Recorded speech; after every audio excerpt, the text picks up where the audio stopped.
या मालिकेच्या आजच्या भागात आपण पाहणार आहोत, जेव्हा सकाळी अर्जुनला जाग येते तेव्हा त्याच्या लक्षात येतं की अप्पी रात्रभर आहे तशीच बसून आहे, ती काही झोपलेली नाही. आणि त्यामुळे तो अप्पीला विचारतो की अप्पे काय झालं, तू झोपली नव्हतीस का?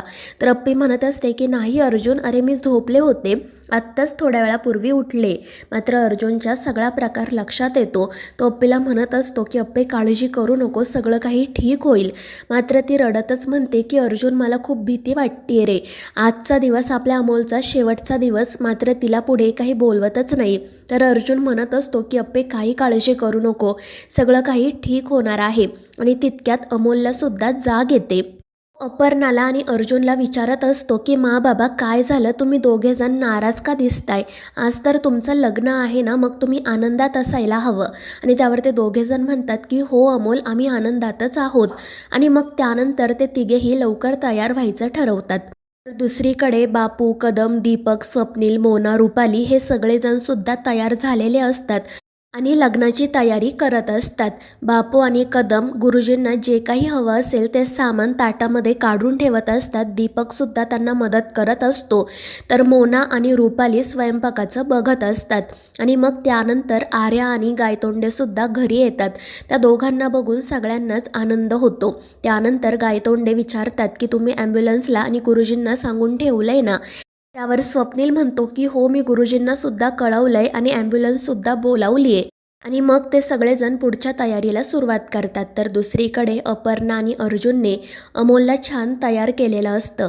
त्यानंतर ते दोघेजण अमोलला विचारत असतात की बाळा, तुला काही त्रास तर होत नाहीये ना? तर अमोल म्हणतो की मा बाबा, मला कोणताही त्रास होत नाही, मी एकदम ठीक आहे. आणि तुम्ही अजिबात काळजी करू नका, आज तुमचं लग्न आहे ना, मग आता तुम्ही सुद्धा छान तयार व्हा. आणि त्यावर ते दोघेही रडतच हो म्हणतात. आणि मग त्यानंतर अपर्णा आणि अर्जुन त्यांच्या लग्नासाठी तयार होतात. मात्र त्या दोघांनाही त्यांनी अमोलसोबत घालवलेले क्षण सतत आठवत असतात. आणि एका पॉईंटनंतर ते दोघेजण पूर्णपणे खचून जातात आणि अमोलचा फोटो उराशी कवटाळून मोठमोठ्याने रडू लागतात. त्या दोघांनाही अमोलची खूप काळजी वाटत असते आणि ते देवाकडे अमोल सुखरूप राहावा म्हणून प्रार्थना करत असतात.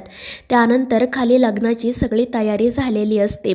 अमोलला बघून सगळेच जण आनंदात असतात. तर अमोल गुरुजींना सांगत असतो की माझ्या माबाबांचं लग्न आहे, त्यांचं लग्न तुम्ही एकदम छान पद्धतीने लावा. आणि त्यावर ते गुरुजीसुद्धा हसून हो म्हणतात. त्यानंतर अमोल मोनाला सांगतो की मोमा, मामा सगळे फोटो व्हिडिओ नीट काढतोय की नाही यावर तू व्यवस्थित लक्ष ठेव बर का? आणि त्यावर ती हसतच हो म्हणते. तितक्यात मग अपर्णा आणि अर्जुनही त्या ठिकाणी येतात आणि त्या दोघांना बघून अमोल तर खूपच खुश होतो. इतर सगळेजण सुद्धा कौतुकाने त्यांच्याकडे बघत असतात. आणि मग त्यानंतर अपर्णा आणि अर्जुनसोबत सगळेजण फोटो काढायचं ठरवतात. बापू, कदम, आर्या, गायतोंडे, रुपाली, मोना हे सगळेजण त्या दोघांसोबत छान फोटोज काढतात. आणि मग त्यानंतर अर्जुन अमोलला उचलून घेतो आणि ते त्याच्यासोबतही फोटो काढतात. मात्र त्याच वेळी त्यांना बाहेरून ॲम्ब्युलन्सचा आवाज येतो आणि तो आवाज ऐकून सगळ्यांच्या पायाखालची जणू जमीनच सरकते. अपर्णा आणि अर्जुन तर खूपच घाबरतात आणि एकमेकांचा हात घट्ट पकडतात आणि रडतच अमोलकडे बघू लागतात. तर अमोल म्हणत असतो की मा बाबा, तुम्ही प्लीज घाबरू नका, मला काही होणार नाही, मी सिम्बा आहे माहिती आहे ना तुम्हाला, तुम्ही इकडे लग्न करा, मी तिकडे ऑपरेशन करतो. मात्र अपर्णा आणि अर्जुन रडतच त्याच्या पायाशी जाऊन बसतात. अपर्णा म्हणत असते की अमोल, आम्हाला माफ कर, तुझी इच्छा होती की आम्ही दोघांनी लवकरात लवकर एकत्र यावं, मात्र आम्ही तसं नाही केलं बाळा, आम्हाला खरंच माफ कर. तर अमोल म्हणत असतो की मा, आज तुझं लग्न आहे ना गं, मग तू प्लीज अशी रडू नको. जर तू अशी नाराज असली तर माझं तिकडे मन लागेल का? नाही ना. मग जर तू अशी रडत बसली ना तर मी ऑपरेशनला जाणारच नाही.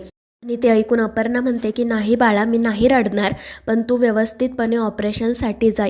इकडचं सगळं आवरल्यावर आम्ही दोघे लगेच तुझ्याकडे येऊ. आणि त्यावर अमोलही आनंदाने हो म्हणतो.